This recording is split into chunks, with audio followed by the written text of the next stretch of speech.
Tonton video ini sampai selesai agar Anda tidak gagal paham.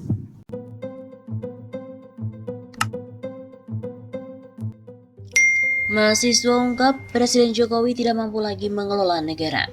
PBHMI, Komisi Kepemudaan dan Kemahasiswaan menggelar mimbar virtual dengan tema Gerakan Nasional HMI Selamatkan Indonesia. Kegiatan virtual ini dibuka dengan opening speech Ketua Umum PBHMI Afandi Ismail yang menyampaikan bahwa gagasan mimbar virtual ini merupakan serangkaian dari agenda penting PBHMI dalam memberikan kritikan-kritikan yang konstruktif terhadap pemerintahan Joko Widodo yang dinilai sudah tidak mampu lagi mengelola negara Indonesia. Mimbar virtual ini merupakan serangkaian agenda penting PBHMI dalam memberikan kritikan-kritikan konstruktif terhadap pemerintahan Presiden Joko Widodo yang kami menilai tidak mampu mengelola negara Indonesia lagi, kata Effendi pada Minggu 15 Agustus yang lalu. Sementara Ketua PBHMI Komisi Kepemudaan dan Kemahasiswaan Ari Kapitang dalam pidato pembukaannya mengungkapkan bahwa HMI akan terus menjadi garda terdepan dalam hal memperjuangkan keadilan dan kepentingan umat serta bangsa. HMI akan terus menjadi garda terdepan dalam hal memperjuangkan keadilan serta kepentingan umat dan juga bangsa. Itu ikhtiar kita semua sampai muncul ide mimbar virtual ini. Selain itu, kami juga mengajak kepada semua elemen bangsa untuk bersatu melawan ketidakadilan. Kegiatan virtual ini juga menghadirkan beberapa pemantik orasi, antara lain mantan Ketum PBHMI Humaydi Syarif Romas, pengamat politik nasional juga mantan aktivis reformasi 98 Ubaidillah Badrun, serta Direktur Eksekutif Lingkar Madani Indonesia atau LIMA, Ray Rangkuti. Dalam orasinya, Ray Rangkuti juga menyampaikan beberapa hal yang berkaitan dengan sektor-sektor yang mengalami kemerosotan, yakni perlindungan HAM, gerakan anti korupsi, kebebasan berpendapat, demokratisasi, dan institusi kepolisian yang mestinya terus harus dibenahi. Sementara Ubaidillah Badrun memberikan catatan bahwa ada beberapa hal yang mestinya menjadi fokus pemerintah dalam hal memberantas korupsi di tengah pandemi COVID-19. Kemudian ada pula demokratisasi, di mana cenderung menjadi oligarkis, kemudian kasus HAM, perekonomian, serta upaya penanggulangan pandemi COVID-19 yang tidak tepat. Selain itu, dari Humaydi Syarif Romas juga menyampaikan bahwa banyak problematika bangsa yang mestinya harus diselesaikan. HMI juga meminta menjadi mitra kritis pemerintah yang terus memberikan kritik konstruktif untuk kemajuan bangsa. Mimbar virtual menjadi semakin menarik saat beberapa ketua-ketua umum HMI, Badko, dan juga cabang se-Indonesia memberikan orasinya yang berkaitan dengan problematika keumatan serta kebangsaan yang cukup kompleks tersebut.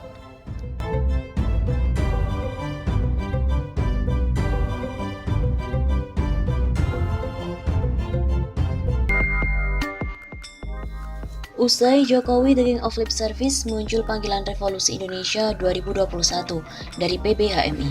Belum rampung polemik unggahan Jokowi The King of Lip Service dari BEM UI, publik kembali dikejutkan dengan poster dari Ketua Umum PBHMI, Himpunan Mahasiswa Islam MPO, Afandi Ismail. Poster kali ini berisi seruan yang untuk menyudahi kepemimpinan Presiden Joko Widodo. Judulnya HMI Bersama Rakyat Memanggil Revolusi Indonesia 2021.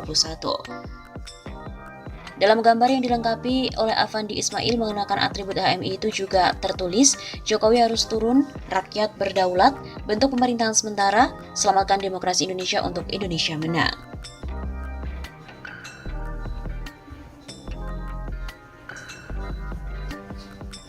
Kepada kantor berita politik RMOL, Afandi mengajak masyarakat untuk objektif dan juga independen melihat situasi bangsa dan negara yang sedang mengalami keterpurukan multidimensi, di mana utang luar negeri telah mencapai 6.500 triliun rupiah. Kemiskinan kian meningkat hingga nasib pendidikan yang tidak jelas, yang sebenarnya bukan baru terjadi karena pandemi, tapi sebenarnya sudah terjadi dan tercatat. Kalau mau objektif dan jujur, sejak Jokowi memimpin 2014, ujarnya sesaat lalu Selasa 29 Juni. Pemerintah, sambungnya, tentu punya dalih untuk mengatakan Indonesia dalam keadaan aman. Tapi, fakta yang terjadi membuat kepercayaan publik secara konsisten menjadi menurun. Jadi menurut saya 7 tahun Pak Jokowi memimpin sudah cukup, terutama karena beban negara yang luar biasa dan mengalami keterpurukan. Begitu urainya. Di satu sisi, Afandi juga meminta Presiden Joko Widodo bersikap kesatria dan menunjukkan jiwa negarawan yang menyatakan untuk mundur. Kalau tidak sanggup, lebih baik mundur daripada bertahan tapi menambah derita rakyat. Begitu tutupnya.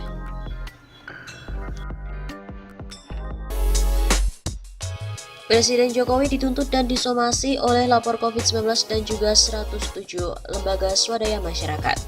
Lapor COVID-19 bersama dengan 107 LSM, institusi dan koalisi seperti ICW, YLBHI, Kontras, Aliansi BEM seluruh Indonesia dan juga BEM UI melayangkan somasi ke Presiden Jokowi atas kekacauan penanganan COVID-19, khususnya kelangkaan tabung dan isi ulang oksigen medis di pasaran. Somasi ini juga ditujukan kepada Menteri Kesehatan Budi Gunadi Sadikin dan Menteri Perdagangan Muhammad Lutfi. Kami meminta Presiden, Menteri Perdagangan, dan Menteri Kesehatan segera mengendalikan harga, memastikan ketersediaan oksigen dan tabung oksigen, serta memastikan distribusinya dalam waktu 7 hari, 7 kali 24 jam. Berikut pernyataan resmi di situs lapor COVID-19 pada Jumat 30 Juli. Jika dalam waktu tersebut tidak dipenuhi, kami akan melakukan langkah-langkah hukum dan konstitusional sesuai ketentuan perundang-undangan yang berlaku. Lanjut pernyataan tersebut. Tim lapor COVID-19 sendiri menjelaskan, seiring lonjakan korban COVID ditemukan beberapa kejanggalan kenaikan harga, bahkan kelangkaan beberapa alat kesehatan termasuk oksigen. Berdasarkan pemantauan tim juga, selama 1 bulan terakhir, masyarakat diresahkan dengan kenaikan harga oksigen dan peralatannya hingga 200-300% di pasaran.